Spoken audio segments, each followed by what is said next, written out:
Hello, welcome. Hope everyone is doing well. Thank you for joining me for episode 7 of SciTech News.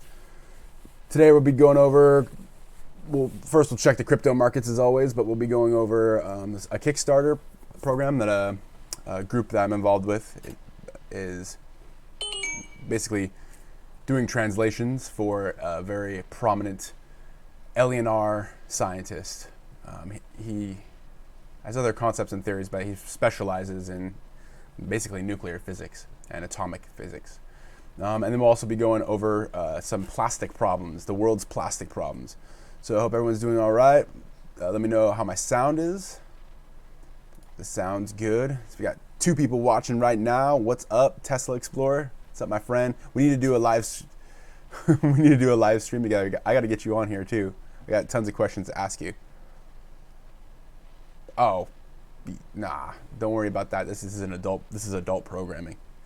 So, anyways, I usually open up with the website, right? I got a couple new blogs. I'm working on 3 blogs right now, or articles, I should say, but they take some time. So, let me just check the stream here. You do a lot. Yeah, we're good. Okay. And you can always check the crypto market on the website as well. There's a ticker down below, so just FYI for your information. So yeah, I hope everyone's doing well. Like I said, today is May 21st, at least my time. There's some people that are probably in the future, those Australians and those crazy people. But today is May 21st, and it's 4 o'clock p.m. my time, Pacific Standard Time. And the crypto market. So Bitcoin has been, and pretty much all the crypto market has been going up. It's kind of going on a bull run a little bit. I mean, I'm not sure if I'd call it a bull run, but it's definitely been going up the past week or 2, which is nice to see. It's nice to see my wallet getting fatter, although it's nothing that I'm not going to take anything off the top. And if at any time you guys have any questions, let me know as well. But right now we're looking pretty good. The 24-hour, it's up 0.4%. 7 days up 1.8%. Ethereum's up 30.4% in the 7-day span, and overall looking pretty good. And my guess is it can only go up. Look at the run on Bitcoin SV. Would have been nice to get into that early, huh? Look at that. So let's get into the meat and potatoes. First up is Bob Grenier and the Martin Fleischmann Memorial Project group started a Kickstarter. Let's see, 4 days ago, and they asked to raise 7,000 or 6,873, I guess is their goal. And this is to translate a book from Russian to English by Dr. Alexander Parkhomov, who is kind of a big figure in LNR, low energy nuclear reaction, cold fusion, nuclear and atomic energy stuff, but kind of on the fringe, I guess you could say. Although I don't know how much of a fringe it is in Russia. I think they might be a little more open, but it's basically a comprehensive guide to kind of his theory on how the universe operates is my understanding of it, but we won't know until it's done. 7,000 seems like a high price tag, but actually they're going to do a trip to go there and bring a translator and get more insight and information and talk to several other scientists involved. And if you're interested in it more further, you can always check out Martin Fleischmann Memorial Project, and there's a link in the description as well to this Kickstarter. But they've already raised the money needed, but any extra money that goes into it always goes to a good cause. I don't know if you've ever looked at the Martin Fleischmann Memorial Project, they got some really awesome open science and some really interesting replications of experiments, and it's something that I'm heavily involved in as well. So have a look, take a little peeksy, a little looky-loo. So just a brief description of it.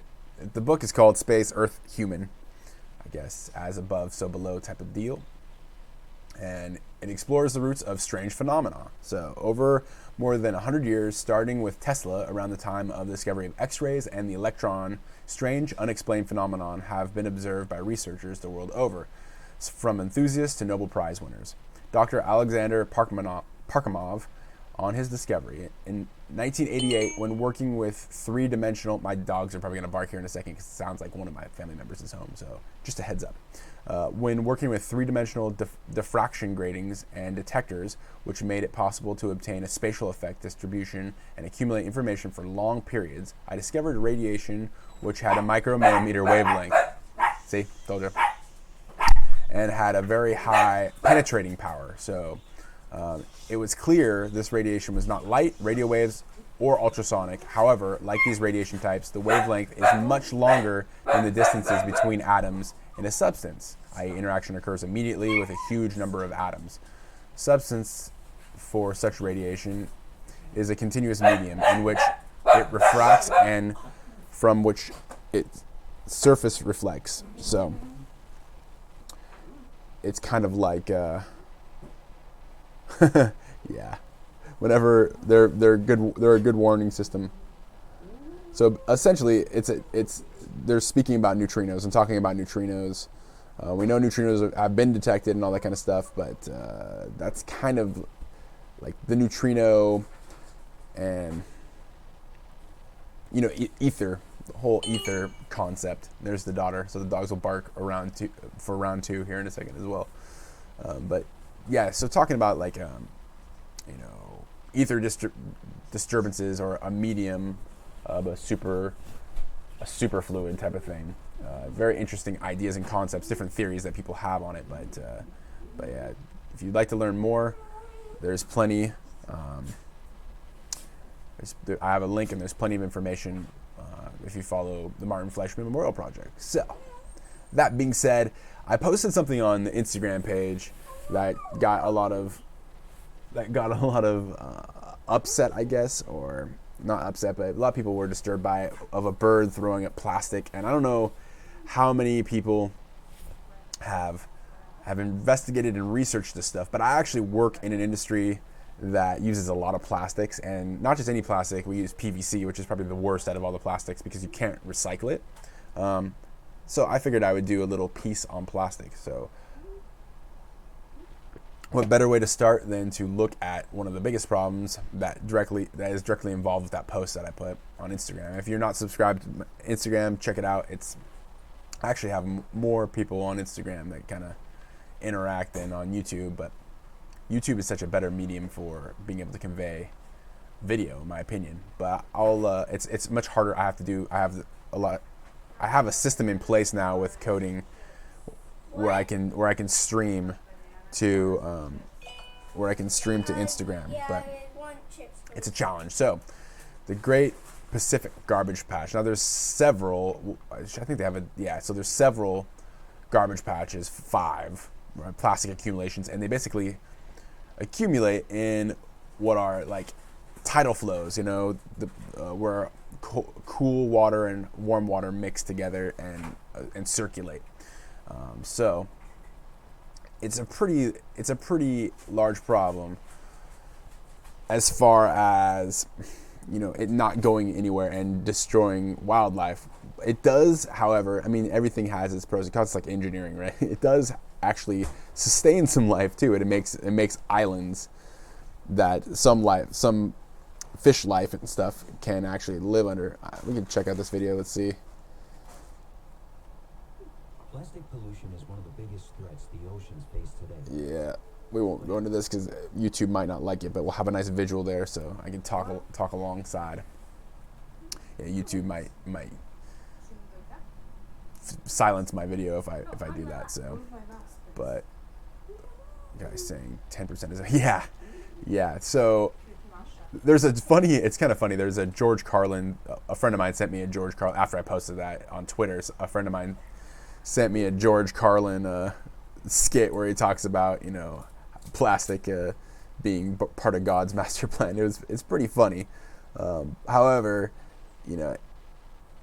we're supposed to be stewards of the land, right? We're supposed to be responsible for what we manifest, and we're definitely manifesting a lot of trash for the purpose of selling things. It's really for monetary value. That's why we use plastic. We use it for consumer products primarily, and there's many types of plastics, which is a really, I think, an important thing to look at, because it will kind of open up a lot of people's eyes to the greater problem I believe exists, which is that of a socioeconomic problem, one of why we make these products in the first place, why we use petroleum in the first place, all that kind of stuff. And that's really what it comes down to, is petroleum-based plastics, because there's other plastic technology now, other polymer technology that really can be biodegradable and break down. It just costs more money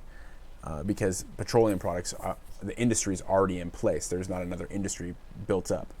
There's no, it's harder to bring to market because the cost for starting up a new company that does that.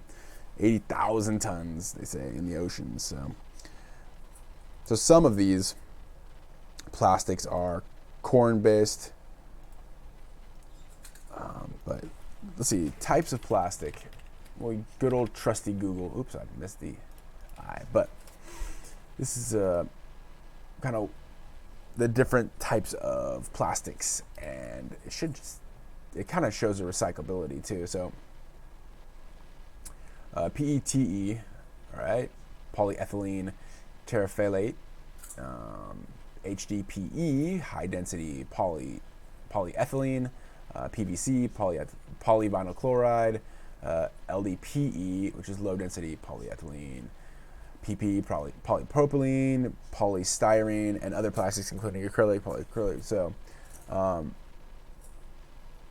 it doesn't say. So polyethylene terephthalate or whatever is the most recyclable out of all of them. There is, here we go. This is a better scale. So okay, so I'm incorrect. Polyester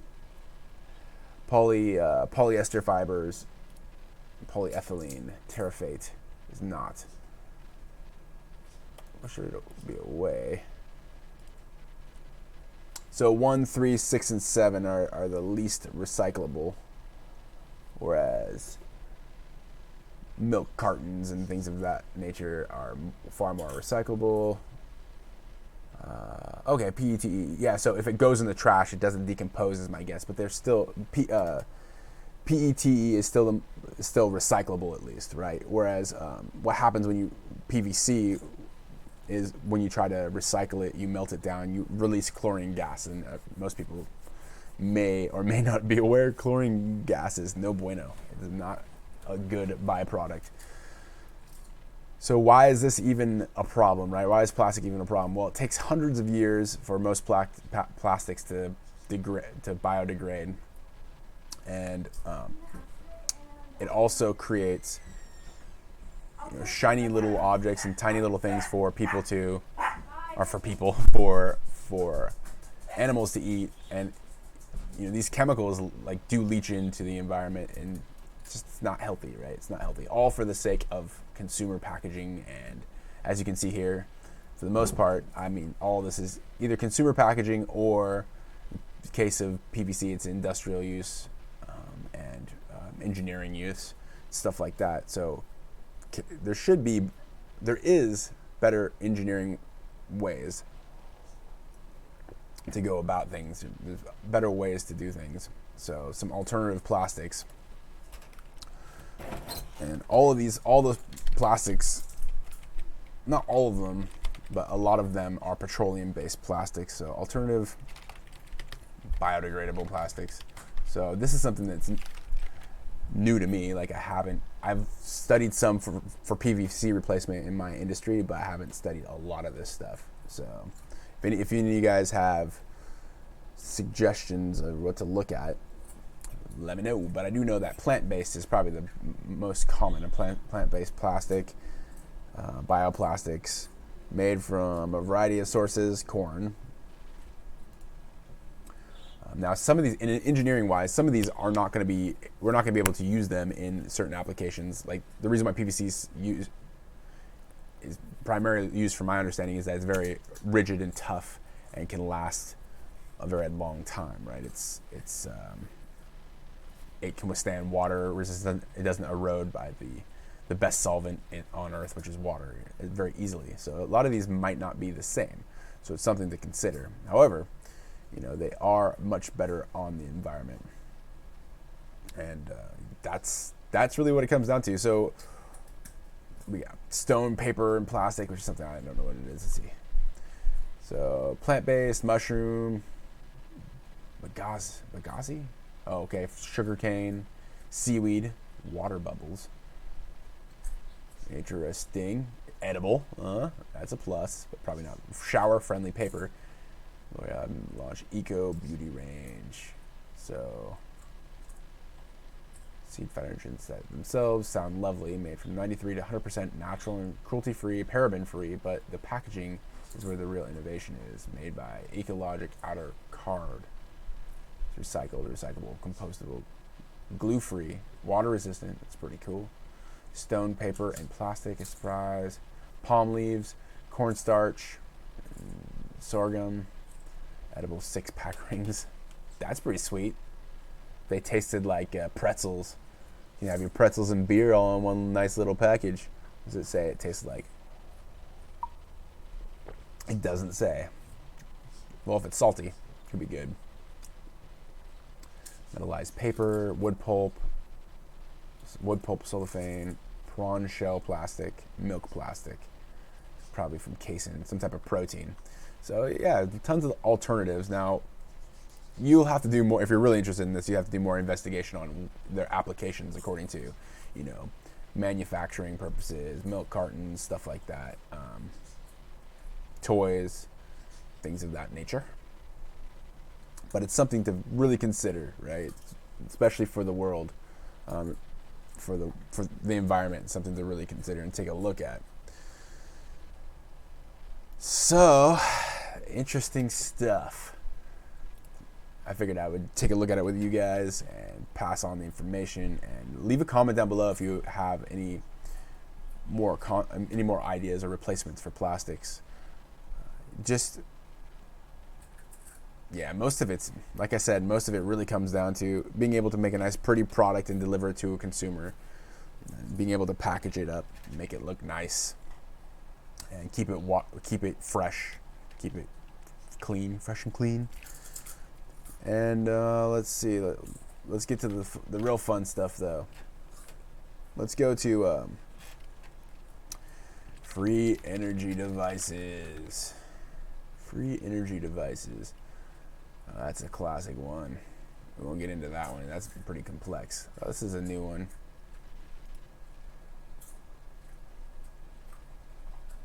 Advertise. Yeah, so I run a digital media company, like paid advertising stuff, startup, and so I get advertised with a lot of that stuff.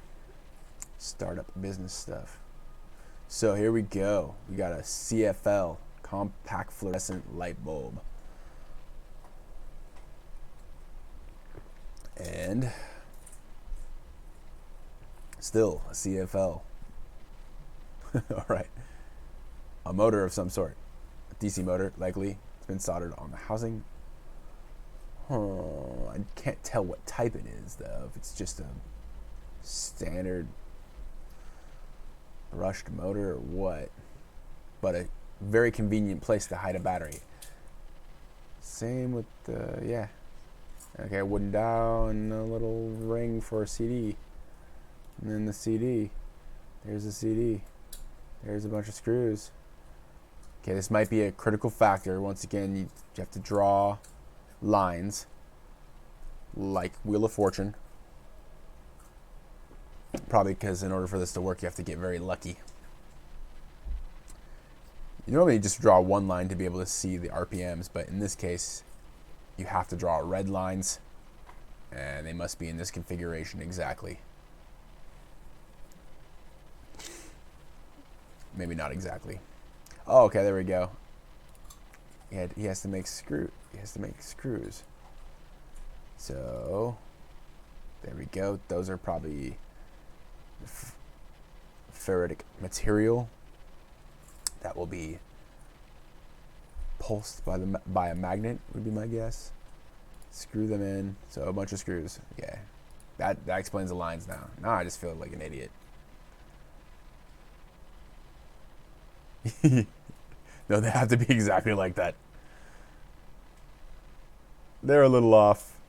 A properly weighted rotor is not important in this. Actually, it needs to be, what do you call that?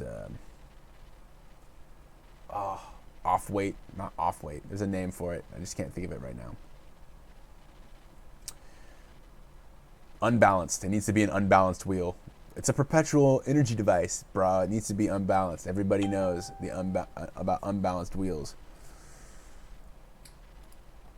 Thorough application of hot glue. Dowel rod. The motor goes up there. All right. Oh, you got to attach. Okay, so. Here, right. This is the secret. Here's the secret right here. So. Right.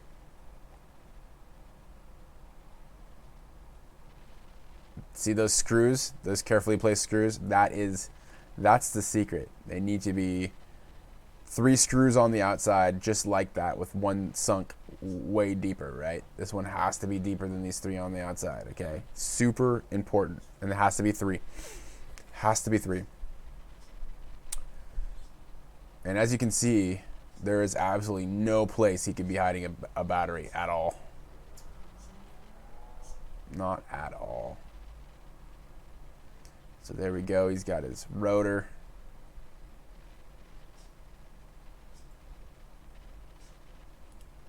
Spinning perpendicular to the Earth's magnetic field.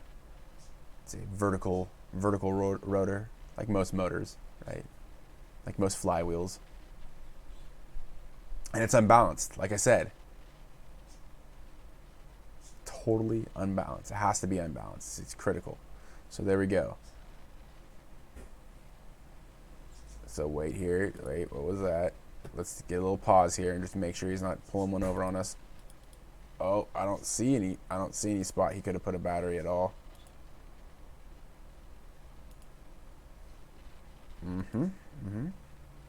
Totally legit right now. So that'd be how he's holding it now. That'd be horizontal. That'd be parallel to Earth's magnet. I'm just making crap up, guys. I mean, like, yeah. So there's the magnets. You have to have magnets. Look at that. Just puts the magnetic field right next to those, and it's good to go. It's good to go. That's all it takes, guys. And it has to be however many screws he's using, too. Yep, it's good to go. Look, now it's just going on its own. He doesn't even have to put the magnet close to it anymore. You just, once you get it going, that's it.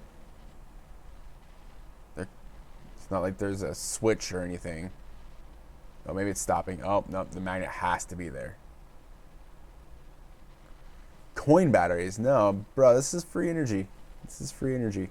So the question is, how is it being done? Right? Is it? There's 2 terminals. You could easily put a battery in that wood piece underneath, and the switch is just a reed switch, right? You put it close, the reed switch activates, you pull it away, reed switch, right, turns off with the magnet. So now he has a battery, though. He's going to put the battery on those pegs. So this is where, just a simple, and he could, so he's got to get it to touch the bottom there. So he'll screw it in, and because that's the negative terminal down there. So there we go.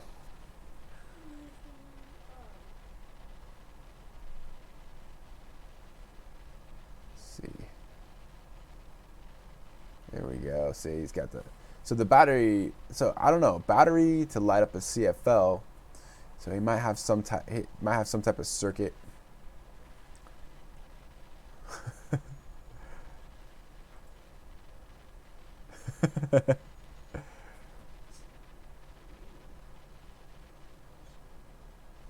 Oh, the bot doesn't like the caps. It's just it's for your protection. It's for your protection, Tesla Explorer. So I mean, yeah, interesting, right? Interesting. Do we have the chat on screen? That's a good question. I haven't checked that. Let's test it. I don't. Yeah, we do. Cool. Good. So people can see it later. Yeah, that's it's an interesting device. It's an interesting free energy device. What do you think, Tesla Explorer? What do you think? How do you think this one's being done? See, there have to be some type of exciter circuit or some type of way to amplify voltage for the CFL to go off, I would think. So if he has a battery, like a lithium-ion battery underneath in the wood piece, he's going to have probably some circuitry for it to go off too. But, yeah.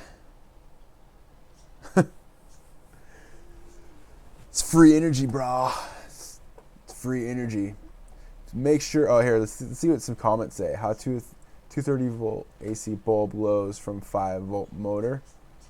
That's just, like I said, a step up. I mean, you can have an exciter circuit in there. Earth runs on magnetic fields. Yes, energy saver 12. Yeah, or it could just be a 12. It's like a 12 watt bulb, but it could be a DC version. They do have those, but probably not. The way it has a socket like that and everything, it's probably just excited. Like he just has a exciter circuit on there. But yeah, who knows? It's free energy. It's mysterious, miraculous free energy. It's a mysterious, miraculous free energy device. So that's the bulk of it. Yeah, this was the video I was talking about. Let's see if we should show it. But back to the plastic, right? So this baby bird is being fed plastic by its mom or its parents. And yeah, so there's been tons of examples of birds like that just pass away, and they open the birds up, and sure enough, they have a whole bunch of crap in it.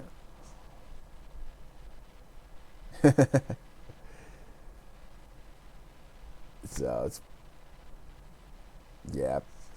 it's pretty sad state of affairs in this, and I don't know where this was taken.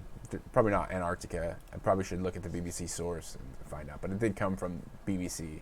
BBC has a documentary called "Drowning in Plastic." So, yeah.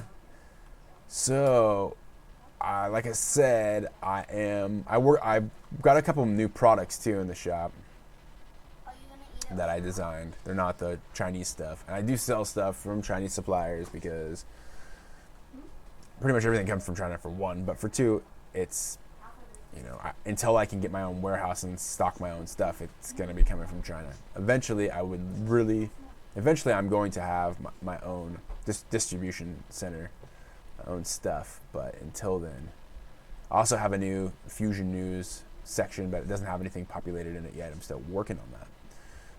But I do have, I thought it was SciTech brand. Should be under SciTech brand. Where are you? Let's see if I can find it. They're both space kind of theme stuff too. Yeah, so I got 3 new things. So I made an Einstein Tesla phone. I finally am working on the phone cases, and I have a backpack similar, Engineer the Future backpack. And then the SciTech Spiral Nebula backpack. Those are just some designs that I worked on, kind of space-themed designs. And yeah, so check out the stuff if you guys are interested. If you have any ideas for designs too, feel free to drop me a line and let me know. We still have 30 minutes. Let's go into. I could be doing some other things, but I'd much rather. This is way more fun.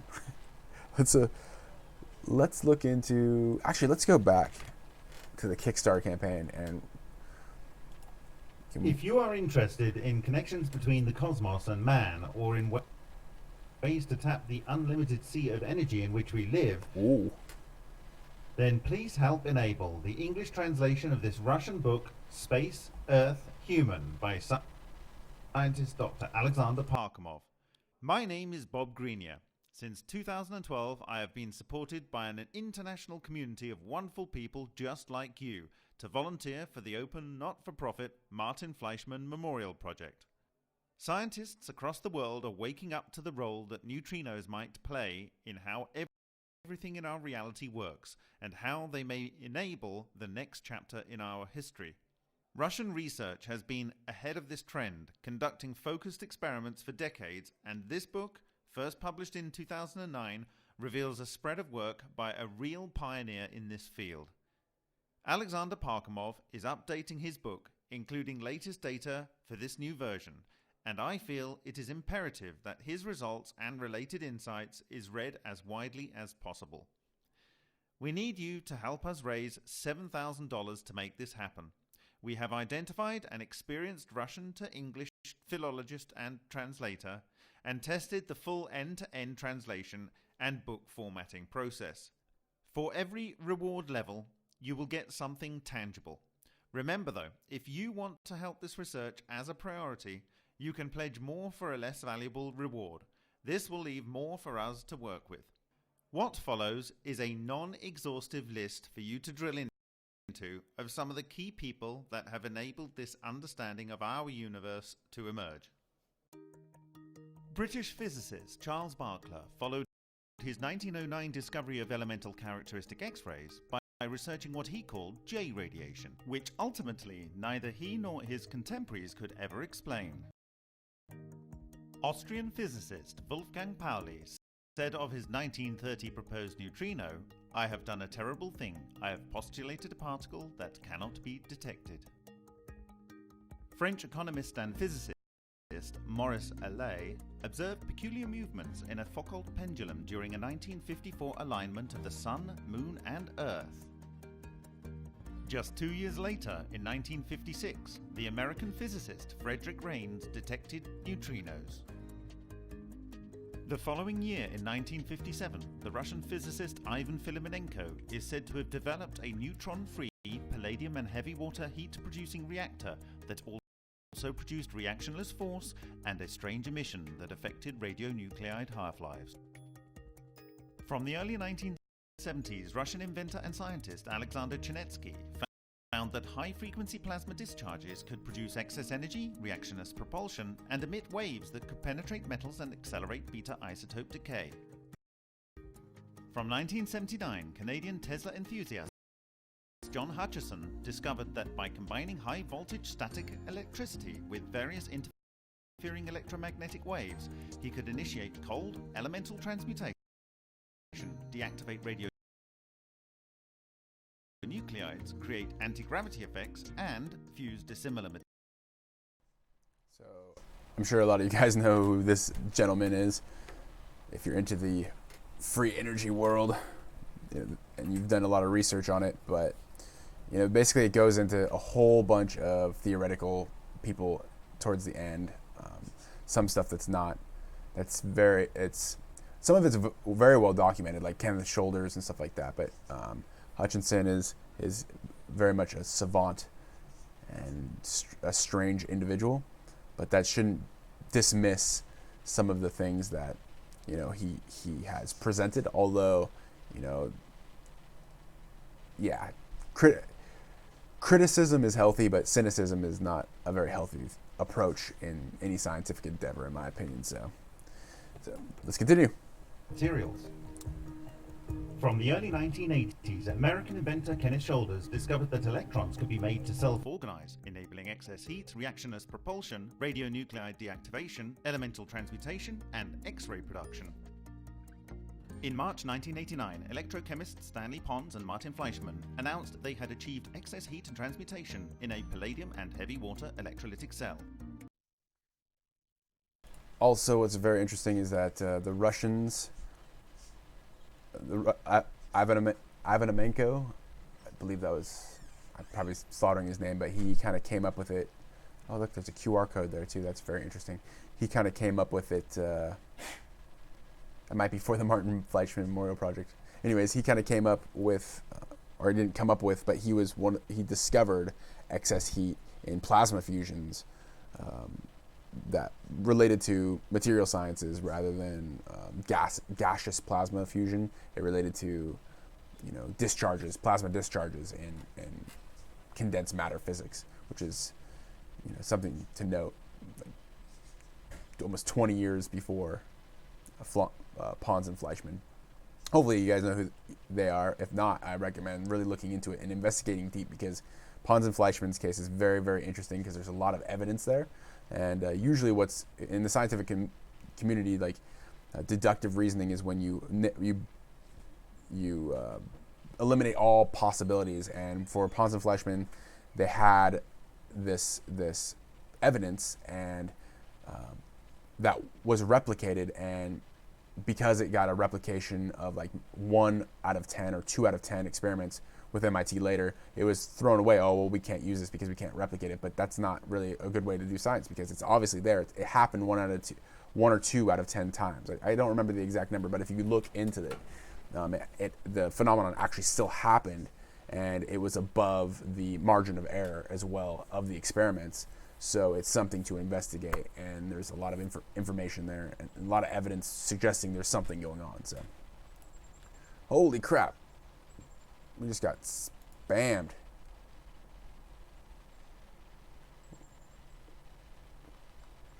All right, anyways, continue on. In August 1989, Italian scientist Francesco Piantelli discovered that nickel and hydrogen produced excess heat and later confirmed transmutation. Between 1989 and 1994, Japanese nuclear scientist Takaaki Matsumoto established that both palladium, deuterium and nickel-hydrogen systems produce transmutation, disappearance of material, and strange tracks in X-ray emulsions. He conceded in his later years that he had replicated the observations of Kenneth Shoulders. Between 1987 and 1999, Chinese researcher Xu Wenju's team found that during Sun, Moon and Earth alignments, an unusual force of horizontal oscillation takes place. This affects the grain arrangement of lead-tin alloy, the spectral wavelengths of atoms or molecules, and the speed rate of atomic clocks. In 1992, while spinning high-temperature superconductors, Russian scientist Eugene Potletnov observed local gravity modification and claimed the waves propagated faster than light, and the beam could cause fusion of dissimilar materials.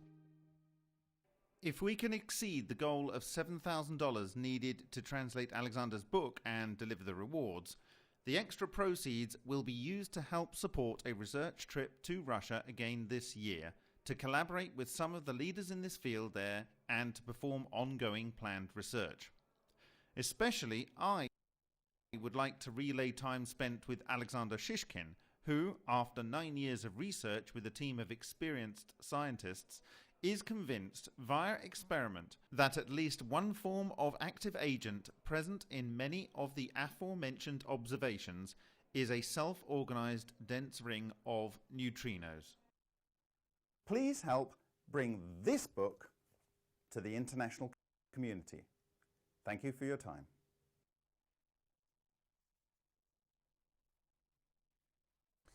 Is it just me? Like, I totally just had a Reading Rainbow flashback a little bit on that. Hopefully somebody understands what I'm talking about. Totally like just a Reading Rainbow moment there. All seriousness though, this is like really important research that is super underfunded. I mean, do you think the space race and, this space exploration and stuff like that is underfunded? This is ridiculously underfunded. And then the funding that is there, the corporations, hey, I like this, ACS, that's the publisher. It's also, sorry, I went off on a tangent. I saw my last name. But if you think that this is the space, exploration and NASA and stuff like that is underfunded. I mean, this is super underfunded unless you're like some big corporation, and then the corporations have everything. It's not open source. Everything's kind of kept under wraps, and they put patents on everything, and it doesn't always see the light of day, because if the company goes under, if they're not unable to get a return on their investment, then it's not gonna work out. So, anyway, some interesting stuff. I tried putting the link down below. It didn't work. But such is life. The link is in the description if you guys are interested in supporting that. There's other things. There's other ventures that they will continue on, and that's all. That's part of my research as well. What they do is very much part of my research, and something that's, I have a hypothesis on a lot of it. So I'd like to read this book and see if it aligns, if it's similar. But I have a hypothesis of how the stars operate and how, transmutation happens, if you want to call it transmutation. It's just evolution of atomic structure and following the second law of thermodynamics, and that everything gets more complex and more diverse, and new creations happen constantly, like right now, everything. So yeah, let's see. Got 15 minutes or so, 18 minutes. Got any topics you guys want me to talk about? It's probably just Ryan and Tesla Explorer. Probably just you two are like, your friends are always your biggest fans, right? So people will watch it later, but for the most part, this is a lot of the stuff is like real. I think over a lot of people's heads, or just it's boring. It's boring as you can fill in the blank there.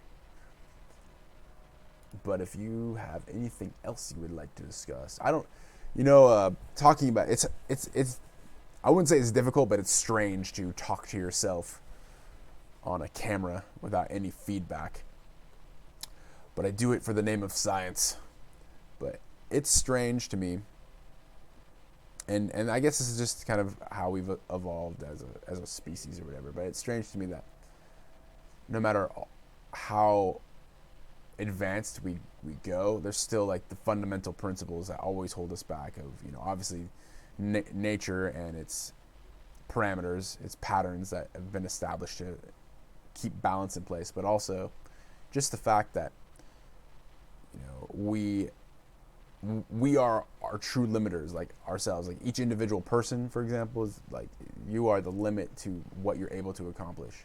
You decide to do things or not. Like, for example, this stream, like I could just give up on this, like, there's only 2 people watching, there's only 3 people watching, whatever. I could just give up, but in time, people will look back and maybe find some value in this and find some type of information that they were looking for, or that inspired them to create something new. And if they decide to put action to it, like make a video cast like this, or hopefully engineer something, build something like this whole shelf I have back here, then then the job will be well done. And I may never see those rewards, but I'm fine with that. I just want to open up discussions and get information out there like I see it.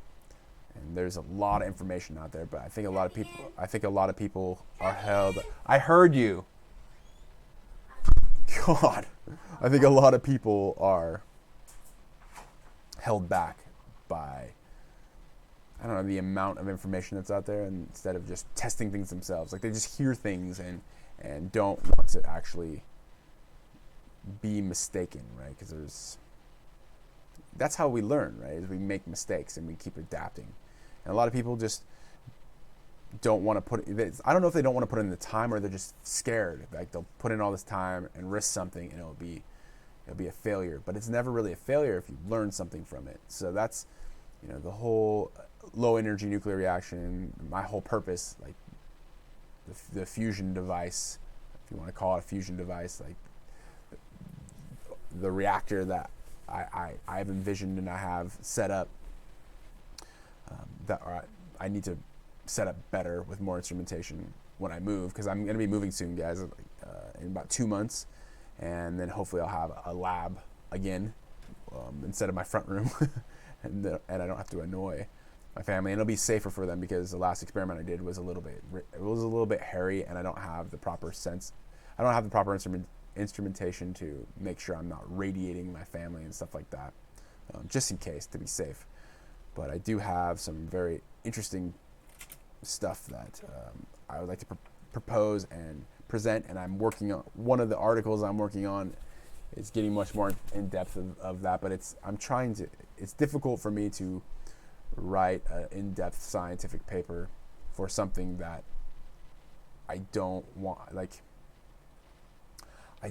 to give out information that would be misleading, and I want to make sure I do my diligence to have everything set up. It's not have it on a blank Google screen, but some things to keep in mind, right?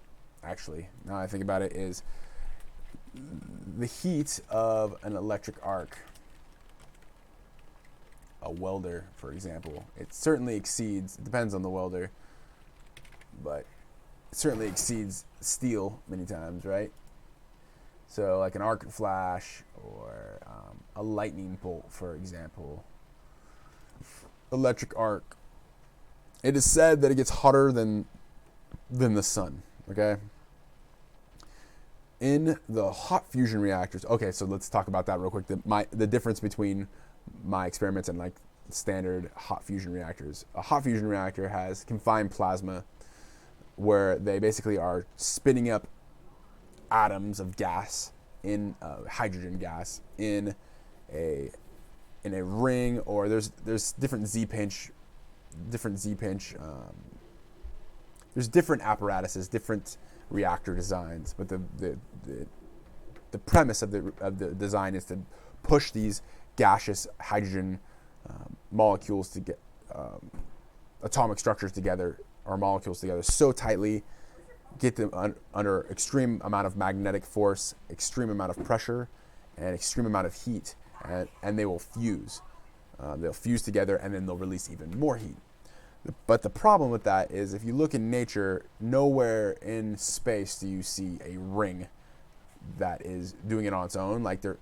You don't see a confined ring. You see open rings. You see concentric spirals and circles in nature, in galaxies, spiral arm galaxies, plasma formations in the universe, and plasma formations in just a standard vacuum plasma chamber. I mean, you see fractal patterns, you see all these different things that nature represents, never really a straight line type of thing. But for some reason, we still tend to think in straight lines. And I'm not talking about the actual structure of it.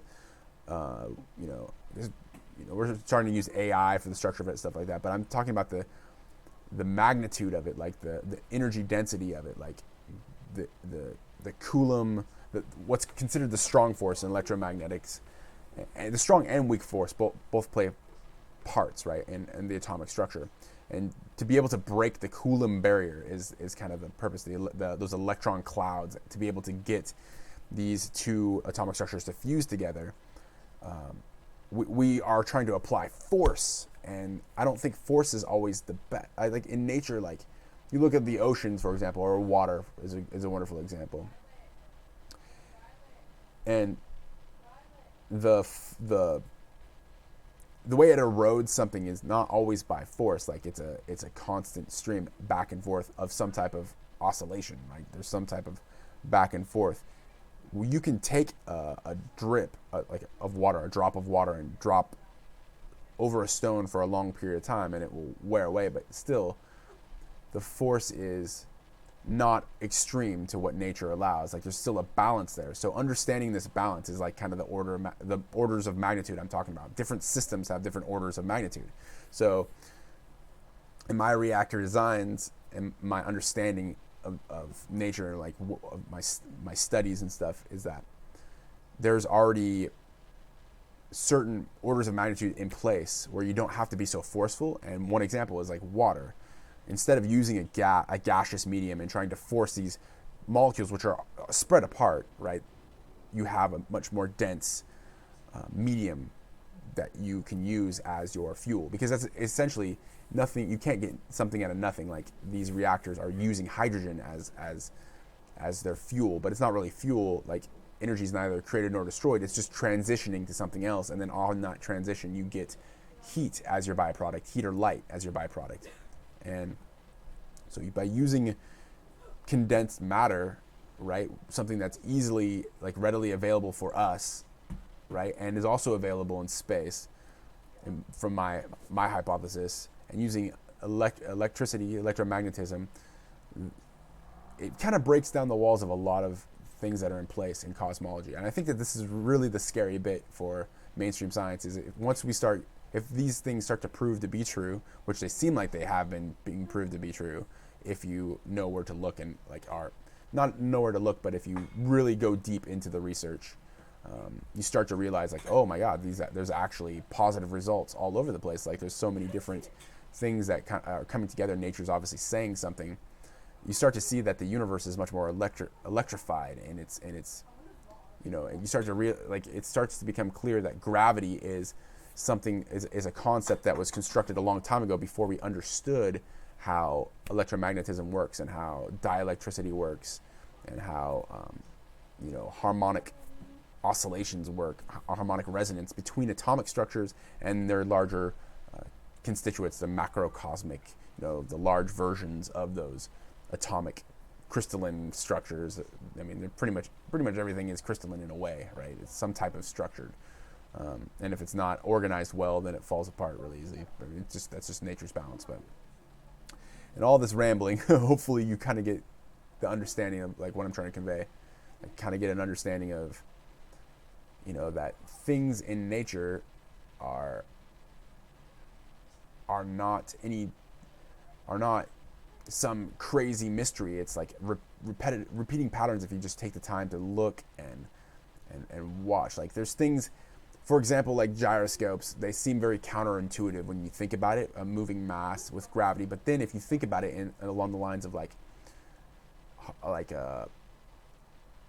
harmony with their system, like what they're doing with their system and how two fields are always interacting. There's no system that's separate than all other systems. Like it's, you know, two different systems are always interacting, at least two or more, and it's usually three. It's usually more systems than just two. It really kind of throws a wrench in a lot of just the basic ideas of thermodynamics and the basic ideas of conservation of energy, or not conservation of energy because that's pretty self-explanatory, but the basic ideas of Newtonian physics, like, and I'm not saying by any means Newton was wrong, because he's definitely not. Like, he did proper science, but he didn't fill in the blanks, right? He left it as is, like a good scientist, like a you know, progressive scientist would do. He said, yes, there's this force that's gravity. How it is imposed upon the Earth, I do not know. He left it open. But later we tried to fill in the blanks with using, you know, the mass equivalent principles and a lot of relativistic theories that you know, some of which don't make any sense, like special relativity. Like a lot of it is very strange, and definitely it seems like something that comes from imagination rather than nature itself. So I'm not saying that anybody's wrong or anything like that. That wouldn't be a proper scientific approach, in my opinion. I'm just critical about people who do thought experiments but don't actually try to apply it in real life, or don't ask nature the questions, because that's really where we get the true understanding. Nature tells us what we need to know. And though our minds are a part of nature, like, we can make up and fabricate anything and really create anything that we put our minds to, so long as we follow nature's pattern, because it has a nice balance. It's nature's put a nice balance. I mean, you can call it God's will, God, you know, creation itself. However you want to look at it, it doesn't matter. But the underlying principle is that there's this beautiful balance, right, that's been put in place in order to prevent some radical runaway, in order for life to even exist. Like, life wouldn't even exist if we didn't have this balance in place, right? It'd just be silliness. Like, it would be emptiness, right? Or the idea of nothing. It would be like what we consider absolute zero, right? Because there wouldn't be, because even one little thing would change everything, right? So, and then that also goes into creationism, Big Bang. But what I'm saying is, like, you know, it's not, nature's not some crazy, forceful, you know, it's a symphony, is how I feel. That's just my opinion. That's my opinion. But I'd love to know what you guys think, right? Who cares what I think? It's more important to learn from each other and each other's experiences. And then back to the electric arc, after I just went on this radical tangent of theory and crazy postulates. Using electric arcs, like, electric arcs get hotter than the sun, right? So but they just naturally get that way according to the air, right? According to the gaseous medium. However, whoa, careful guys. My daughter's hanging off the back porch. She's crazy. Anyways,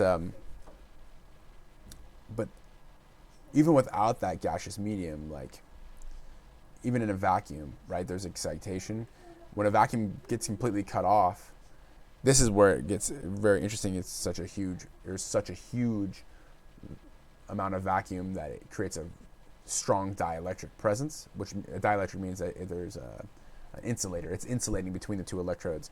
So there should be no energy flow. However, in a capacitor, you still see energy flow. It's just different. And so this is where it comes down to. This is what it kind of comes down to. My daughter's being really crazy. Hold on a second. Hey, Violet. Ruby, don't hang off the back porch. I'm seeing her feet come down from the back porch. Sorry. Parental stuff. But, yeah, so it's an interesting concept to think about is those two electrodes are still interacting with each other. They're still trying to complete a circuit because there's a force applied into the circuit depending on how much voltage, depending on the distance, depending on so many variables. There's still a force to be held there, right? So it's still vibrating a medium of some sort. It would seem, because we can never reach a complete absolute 0 point. We can never reach absolute vacuum, just like we can never reach absolute zero temperature. Actually, they're kind of the same in a sense, because it's just if you ever look into how to create the lowest vacuum possible, you have to get things completely devoid of heat, because heat will ruin the vacuum. So that's why there's heat pumps and stuff like that, the fusion pumps. So yeah, the electric arc idea,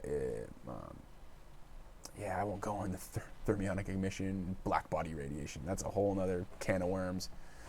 But it's something to consider, right? So in nature, you look at the stars, you look at the sun, they emit this massive amount of radiation throughout the universe over vast expanses. Like, that's something that we know pretty much with a shadow of a doubt, unless you're super hard conspiracy theorists and you think that everybody's lying in the scientific community, which would be really unfortunate, because it means you have a lot of fear and don't trust anybody. That's unfortunate. Hopefully there's not too many people watching this that are like that. And if you are, I'm sorry. Please, open your mind, Quaid. So, or don't, whatever. You're gonna believe what you want to believe, but an electric arc itself is so hot. It's as hot as the sun, right? That, I mean, you wouldn't need to come up with the idea of gravity forcing things together so much that it's violently pushing atomic structures together, creating excess or an incredible amount of heat, right? Because it can be explained with, electrical dynamic, the electrical dynamic right now, so long as it's getting fed by a source. So then that's where it goes into the other part of cosmology that's on the fringe, that a lot of people in mainstream cosmology don't like to talk about it, but it has to do with Birkeland currents. I've talked about this before, but I'll go into it again. Basically, that the concept, it's hypothesized that there's intergalactic currents that are filaments that run through the universe and feed one another, like galactic centers feed to stars, and those stars, are condensing through, what is essentially like magnetic, magnetic confinement, magnetic attraction and repulsion, depending on the different atomic structures, and usually its base would be hydrogen, right? And then also another concept that I'm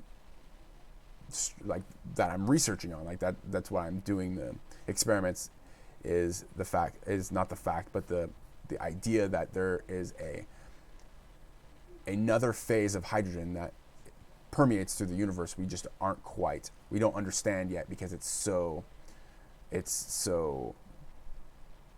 I don't know if it's super dense.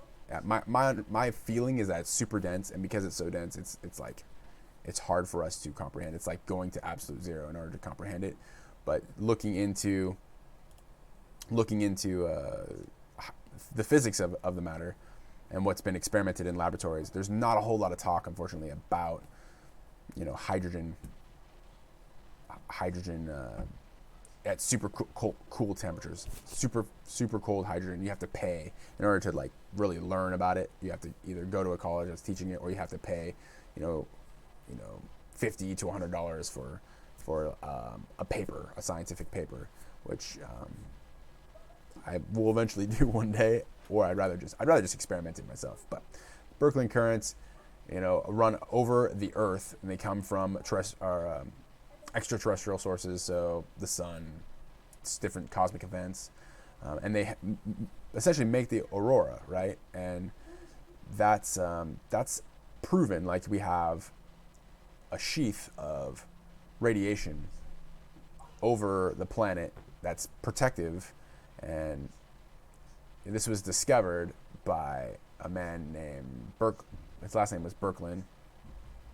I can't remember his first name.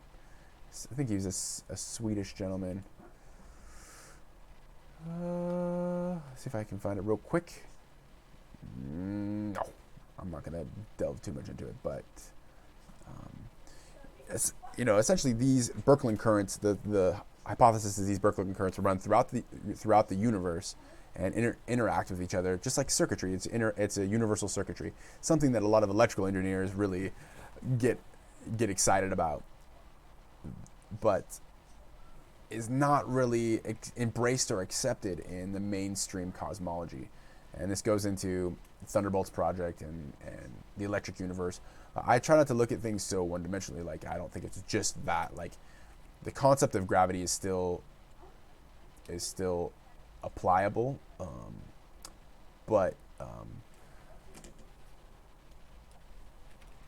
it's really challenging. Like, there's certain theories that think that gravity is the inverse of light, right? So light is universally present, and as light is hitting an object, it is interacting with mass, and it creates an attractive force. The light itself is a repulsive force, and the inverse, according to the inverse square law, the light goes so far, and then as it's hitting an object, the object's vibrating at a certain frequency. That's one idea behind it. Another idea is there is a constant in the universe. You have a base level, and there's different objects that vibrate at different frequencies. This is something that I'm more keen to understand, or to postulate on, I guess. Whether it's true or not is not. I'm not going to say it is or not, because I don't have any extreme factual evidence. But that there's different harmonic resonances in different atomic structures, and you have a whole group of these atomic structures together. They resonate with similar atomic structures depending on their origin. Much like, to put it into a very contextual or like a layman term, you have like a roll of plastic, right? You unroll that plastic, it has a lot of electrostatic buildup, right? And it wants to attract anything near it to bring it closer to the ground state, because it has like charges, and it's attracting to opposite charges, right? So, but if you bring it close to, like, let's say some paper or whatever, this piece of plastic, it wants to attract all the paper, right? But there's a happy medium, like, where if you have three objects, right, then there's a whole brand new dynamic involved, whereas orders of magnitude play importance. So if something is far more electrically charged than these two other objects, it's going to balance them out in a sense, right? That's kind of another way to look at it. Yeah. So we're at an hour. I probably talked everyone's head off with my crazy scientific philosophies and theology on natural phenomenon. So I will call it good here, unless you guys have any questions. This will be up for a while. People can drop a comment and let me know what they think, how crazy I am. And I'm cool with being crazy. I like being crazy because it means I'm not like everyone else. But some things to consider if you have any, what I really like, honestly, to be 100% truthful, is I like criticism. And if anybody has any constructive criticism, right, to oppose any ideas that I have, or to say, hey, I think you're flawed here, or you made a mistake here, please feel free, because that's how I learn. Like, making mistakes is how I learn. That's how most people, I think, learn. Hopefully the people aren't just fed information and just believe it outright. One more piece I just noticed is, we were talking about hot fusion and the Z-pinch effect.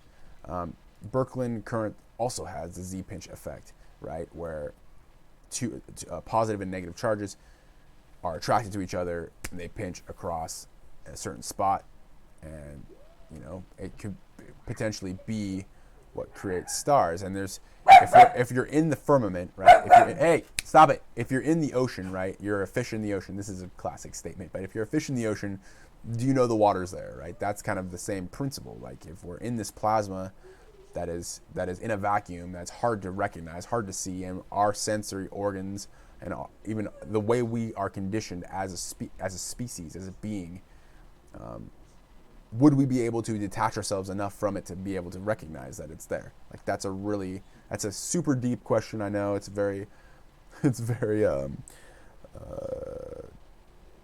Heisenberg, Heisenberg, or Schrodinger's cat type of question, but it's very valid. Like, it's something to consider. The mind brings us some amazing things, but it also, can fabricate things in order to make things comfortable for us, like for safety purposes, right? To keep us protected and things like that, things of that nature. Like, because if we couldn't see the way we see, if you're fortunate enough to be able to see, like, what's the standard average of how a human being sees light spectrums, if you're fortunate enough to have that ability, it keeps you alive. You can survive more. You can see when something's perhaps more poisonous. Yada yada yada. So, perspective, right? And this all comes in. That's where relativity really plays a part, because it's relative to a point in time, like relative to a space interacting with other space around. You know what I mean? The whole science of thought is a whole nother can of worms that people should always explore, I feel. So on that note, explore you, right? Spirituality is not a bad word. Explore you, like, ask the big questions. Who am I? Why am I here? Like, those are the most important things. And be a good human. So much love to you all. I hope this was informational for you. And if it was, drop a like. If it wasn't, drop a like anyways. I could use it. And leave me critical comments down below for me to try to. I'm not gonna defend myself by any means, but I would love to strike up a conversation with somebody who, there's just so many people who are smarter than me. Just, if you have an idea of something, please drop it in the comments below. Check out SciTech Syndicate store and subscribe. As always, thank you for watching, and until next time, until next week, peace.